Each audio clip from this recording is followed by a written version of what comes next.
Carbon credit को लेकर काफ़ी सारी बातें देश में विदेश में हो रही हैं। किसी तरीके से जो कार्बन का उत्सर्जन है उस पर लगाम लगाई जाए, इसको लेकर काफ़ी सारा काम हो रहा है।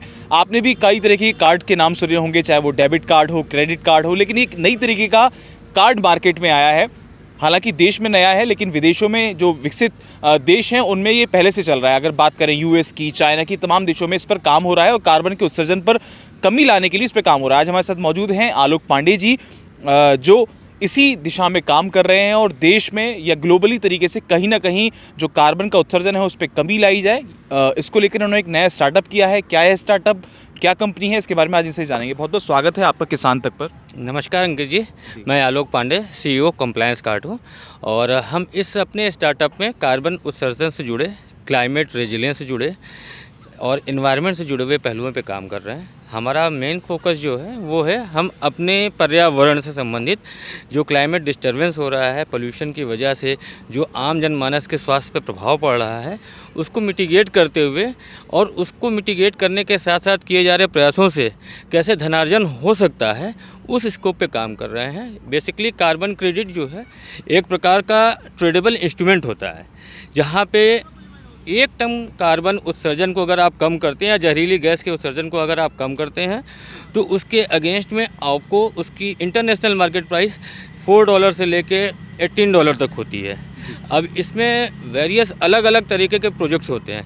जैसे अगर हम बात करें, हमारे भारत ने अपना कमिटमेंट दिया है कि हम 2070 तक नेट जीरो कंट्री बनेंगे। इस वीडियो में हम वो भी चलाएंगे जो मोदी जी की बाइट है, जहां पर ये विदेश में जाकर ये जो समिट हुआ था उसमें कह के आए थे कि 2070 तक भारत जो है न्यूट्रल हो जाएगा कार्बन। जी हाँ, अभी COP28 में, COP28 में जाके मोदी जी ने काफ़ी अच्छा मैसेज दिया।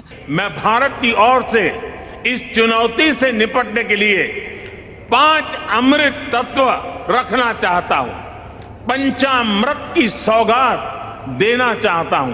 पहला, भारत 2030 तक अपनी नॉन फोसिल एनर्जी कैपेसिटी को 500 गीगावाट तक पहुंचाएगा। दूसरा, भारत 2030 तक अपनी 50% एनर्जी रिक्वायरमेंट्स रिन्यूएबल एनर्जी से पूरी करेगा। तीसरा, भारत अब से लेकर 2030 तक के कुल प्रोजेक्टेड कार्बन एमिशन में 1 बिलियन टन की कमी करेगा। चौथा, 2030 तक भारत अपनी अर्थव्यवस्था की कार्बन इंटेंसिटी को 45% से भी कम करेगा। और पांचवा, वर्ष 2070 तक भारत नेट जीरो का लक्ष्य हासिल करेगा। उन्होंने टारगेट दिया कि हम ग्रीन क्रेडिट की ओर जाएंगे, जो कि कार्बन क्रेडिट से भी ज़्यादा सब्जेक्ट उन्होंने उठाया है, जहाँ पे हमारे अर्बन सेक्टर में भी जो भी हम लोग अपने घरेलू स्तर पर प्रयास कर सकते हैं, उनको भी हम ग्रीन क्रेडिट के रूप में ले सकते हैं। इसकी शुरुआत एक्चुअली मैं बताऊं आपको अंकित जी, कीटो प्रोटोकॉल से होती है। कीटो प्रोटोकॉल जब कंट्रीज़ ने साइन किए, उसके बाद यूनाइटेड नेशन ने एक बॉडी बनाई जिसका नाम है United nation framework convention on climate change, जिसके तहत एक स्केल डिसाइड किया गया कि हमारा प्री इंडस्ट्रियलाइजेशन पीरियड के पहले जो टेम्परेचर लेवल होता था वो उसका प्लस और माइनस 1.5% तक वेरिएंस के साथ ही हमारा क्लाइमेट का टेम्परेचर होना चाहिए, और वो ग्लोबल पूरे अर्थ के लिए है। तो उसके लिए डिसाइड हुआ कि हमने अपना एक स्केल तो डिटरमाइन कर लिया है, एक स्टैंडर्ड सेट कर लिया है। अब इसको हम कैसे अचीव करेंगे? अचीव करने के लिए फिर उन्होंने मैथोडोलॉजीज़ पे काम करना शुरू किया। उन मैथोडोलॉजीज़ पे काम करते हुए प्रोटोकॉल डेवलप हुए और यूनाइटेड नेशन ने ही एक बॉडी डेवलप करी रजिस्ट्री के फॉर्म में, कि जो भी प्रयास किए जाएंगे सरकारी तरीके से, राष्ट्र के तरीके से, वो सभी के अगेंस्ट में उस मैथोडोलॉजी के तहत अगर काम हो रहे होंगे और इमिशन कम हो रहा होगा, इसको साइंटिफिकली मेज़र किया जाता है और बेसलाइन और एडिशनलिटी के ऊपर काम होता है। बेसलाइन मतलब आपने जब प्रोजेक्ट या एक्टिविटी शुरू नहीं करी है उस समय क्या स्टैंडर्ड था आपका, यानी कार्बन लेवल कितना हो रहा था इमिशन का, या जहरीली गैसों का, नाइट्रोजन हो गया, मीथेन हो गया, इन सब का। और आपने जब एक नया प्रोजेक्ट शुरू किया या आपने कोई प्रोसेस स्टार्ट किया, जिसका टारगेट था कि हम इस इमिशन को कम करेंगे, उससे कितना प्रभाव आया, उसको जो मीज़र करते हैं तो जो डिफरेंस आता है वो पर टन मीज़र होता है कि कितने टन कार्बन इमिशन कम हुआ है, उसके अगेंस्ट में कार्बन क्रेडिट इशू होती है। एक चीज़ मैं जानना चाहूँगा, किसानों की अगर हम बात करते हैं तो किसान इसमें कैसे सहभागिता निभा सकते हैं और उनको क्या फ़ायदा होगा, ये भी बताएं। हाँ बिल्कुल, मैं आता हूँ, ये हमने राष्ट्र के लेवल पे बात करी, फिर उसके बाद ये हुआ कि हमको सबसे पहले टारगेट करना होगा अपने उद्योग धंधों में, जिनकी वजह सबसे ज़्यादा प्रभाव आना शुरू हुआ। तो उद्योग धंधों की वजह से ही आज की डेट में आप देखेंगे तो केमिकल फर्टिलाइज़र वगैरह किसानों तक जा रही हैं, जो कहीं ना कहीं हमारे स्वास्थ्य के ऊपर भी प्रभाव डालती हैं और सारे जनमानस को कहीं ना कहीं क्लाइमेटिक डिस्टर्बेंस का शिकार होना पड़ता है। उस तहत फिर उद्योग धंधों की मॉनिटरिंग कैसे की जाएगी, इसके लिए voluntary carbon credit registry form होनी शुरू हुई, जैसे gold standard, vera, American carbon, social carbon. अब हम इसमें आते हैं कि हम इसमें किसान कैसे काम कर सकते हैं। तो अगर हम किसान भाइयों की बात करें तो एक किसान अपने खेत में जो अपनी पद्धति के साथ खेती कर रहा था वो हमारा बेसलाइन डिसाइड होता है। अगर मान लीजिए वो धान की खेती करता है तो पहले उसकी जो बेहन डाल के उस तरीके से वो खेती करता था, अब उसकी जगह सीधे ट्रेडिशनल तरीका था, अब उसकी जगह अगर वो सीधे रोपाई वाला कार्य कर रहा है और साथ में जैविक खाद यूज़ कर रहा है, तो पहले वाले में उसका जो कार्बन उत्सर्जन हो रहा था उससे कम हो जाएगा और उस जो कमी आएगी, जो रिडक्शन होगा, उसकी कार्बन क्रेडिट की वैल्यू किसान तक पहुंच सकती है। लेकिन इसमें एक ये सबसे बड़ा वैल्यू है कि एक अकेला किसान नहीं काम कर सकता है, इसीलिए इसमें फार्मर प्रोड्यूसर ऑर्गेनाइजेशन यानी एफपीओज़ के साथ संबंधित किसान जो है संगठन के साथ काम कर रहे हैं। आपको बड़ा आश्चर्य होगा कि हमारा जो यूनाइटेड नेशन की बॉडी है, फूड एंड एग्रीकल्चर ऑर्गेनाइजेशन, उसने बताया है कि टोटल जो कार्बन इमिशन हो रहा है उसमें एग्रीकल्चर क्षेत्र से 30% इमिशन कंट्रीब्यूशन है। बड़ी बात है, ये बहुत बड़ी बात है। उसके लिए ही अब संवर्धित तरीके से कैसे खेती की जा सकती है उसके ऊपर काम होना शुरू हुआ है और उन एफपीओ के माध्यम से किसानों तक ये बातें पहुंचाई जा रही हैं। किसान उसके थ्रू उनकी डेटा लिया जाता है, उनकी रियल टाइम सैटेलाइट के थ्रू मॉनिटरिंग होती है, रिमोट सेंसिंग के थ्रू मॉनिटरिंग होती है, उनका प्रोजेक्ट बनाया जाता है। उस प्रोजेक्ट को फिर रजिस्ट्री में प्रपोजल सबमिट किया जाता है, वहाँ से वैलिडेशन वेरिफिकेशन होता है, फिर कार्बन क्रेडिट होती है। अब सपोज़ अगर 100 किसान मिलके और एक किसान के पास अगर 1 एकड़ या 5 एकड़ है ऑन एन एवरेज, तो लगभग आपके पास जो लैंड बैंक क्रिएट हो रहा है 100 किसानों का, तो उसमें मान लीजिए 500 एकड़ से लेकर 5,000 एकड़ तक का हो सकता है।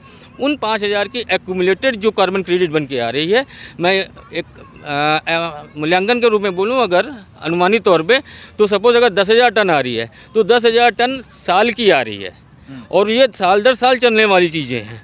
तो अगले 20 साल तक उनके साथ ही एक एग्रीमेंट होता है और हर साल जितना इमिशन कम होता जाता है, हो सकता है पहले साल में प्रोसेस शुरू किया हो उस समय 10,000 हो, अगले साल और उसमें एडवांसमेंट हमने किया तो 20,000 हो गई, 25,000 हो गई, और आप सोचिए अगर 10,000 टन हो रहा है और आपको $40,000 आ रहे हैं, तो अगर हम उसको देखें तो 100 किसानों के बीच में अतिरिक्त आय आ रही है 3.2 CR की, यानी लगभग 3 करोड़ की उनकी आमद आ रही है, इनकम आ रही है अतिरिक्त सोर्स से।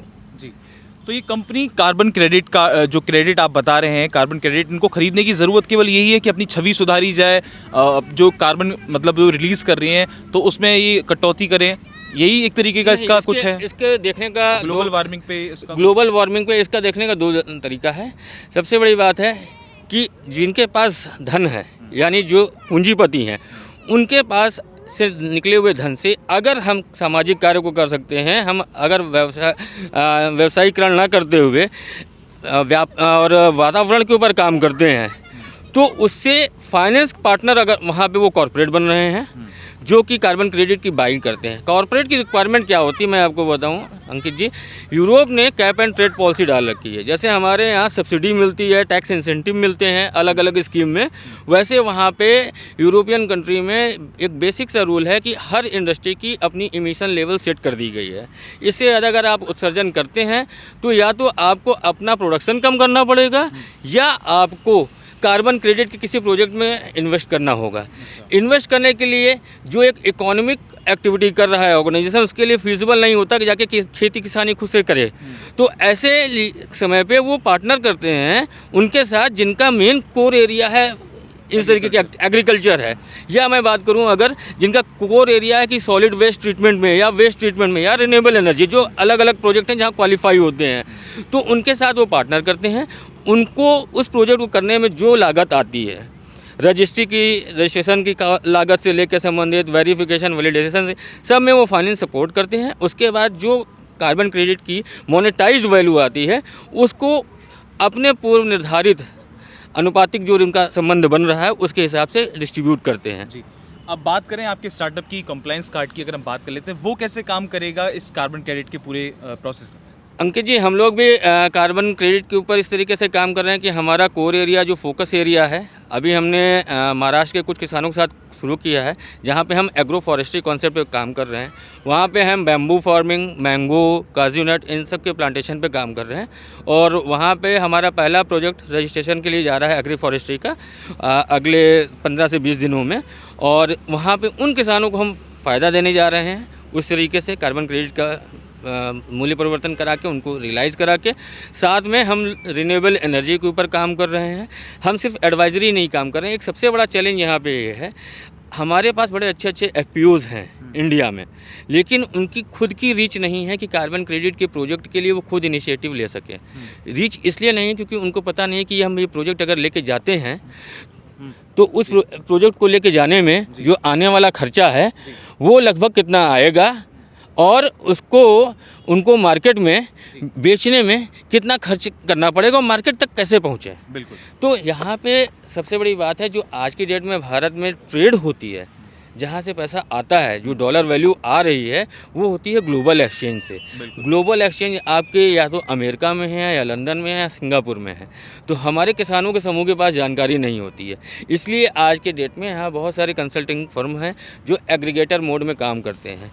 वो किसानों के साथ उनका डेटा लेते हैं, उनके साथ एक फ़ी निर्धारित करते हैं जो लोग अमूमन 20 से 30% के एवरेज लेते हैं, और उसके बाद उनकी कार्बन क्रेडिट की सेल कराते हैं ग्लोबल एक्सचेंज में। लेकिन अब ये सोचिए, अगर आपकी अर्निंग 20 से 30% आप एज ए फीस के रूप में दे रहे हैं, अगर उससे बेहतर ये नहीं हो कि आपके पास खुद की मार्केट हो।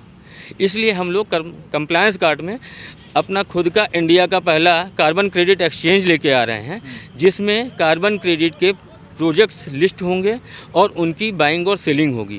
क्योंकि बायर कहीं से भी खरीदेगा, बायर को कोई एक्स्ट्रा कॉस्ट नहीं आ रही, चाहे वो ग्लोबली लंदन से खरीद रहा हो, चाहे अमेरिका से खरीद रहा हो। कार्ट हो गया या जैसे स्टॉक्स हम लोग खरीदते हैं। बिल्कुल, आप बिल्कुल सही। अलग अलग कैटेगरी के कार्बन क्रेडिट होते हैं, जैसे आपका रिन्यूएबल एनर्जी का कार्बन क्रेडिट हो गया, एनर्जी एफिशिएंसी का हो गया, जो सोलर स्ट्रीट लाइट लग रही हैं, ये एनर्जी एफिशिएंसी। कॉस्ट कैसे निर्धारित होगी इसकी? क्या ये फ्लक्चुएट होगी या स्पेसिफिक जो जगह है या स्पेसिफिक जो फील्ड है उसके अनुसार? नहीं, इसमें बेंचमार्किंग क्या होती है, जैसे कोई पर्टिकुलर क्रेडिट क्रिएट हुई, सपोज आप एक प्रोजेक्ट डेवलपर हैं, आपकी कार्बन क्रेडिट इशू हुई प्रोजेक्ट से, तो उस समय मार्केट, चाहे स्टॉक एक्सचेंज हो चाहे कमोडिटी मार्केट हो, हमेशा डिमांड एंड सप्लाई की वर्कफोर्स पे काम करता है।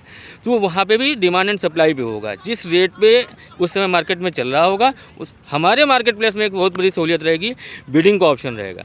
हमारे यहाँ अगर आप प्रोजेक्ट डेवलपर हैं और सपोज़ आपके पास, मैं एग्जांपल दूं कि यूएस की कंपनी कोको कोला आगे कहती है कि हम आपको $5 देंगे, उसके कंपटीशन में सेम कैटेगरी की क्रेडिट लेने आपके पास पेप्सिको आती है, वो कहती है हम आपको $6 पर टन देंगे।